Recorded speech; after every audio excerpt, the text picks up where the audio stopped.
But is your BMW shifting hard? Professional solutions for smooth performance.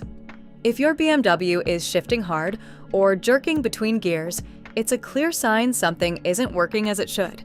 Many drivers notice the issue during acceleration, slow traffic, or when the transmission is cold.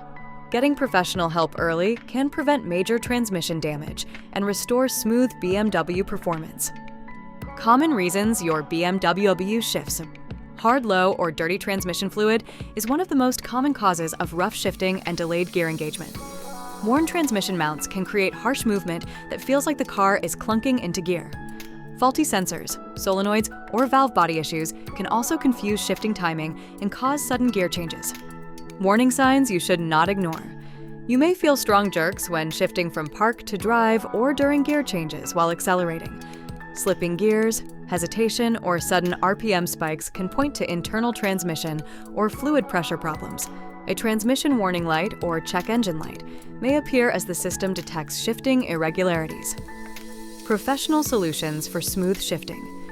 Technicians perform diagnostic scans to identify transmission fault codes and check electronic control issues. A transmission fluid service or flush may restore smoother shifting and reduce internal wear. If needed, repairs may include solenoid replacement, software updates, or fixing internal transmission components. Hard shifting in a BMW is not normal and should be inspected before it becomes a costly repair. Early diagnostics and proper service can restore smooth gear changes and improve driving comfort. Professional transmission care keeps your BMW performing the way it was designed to.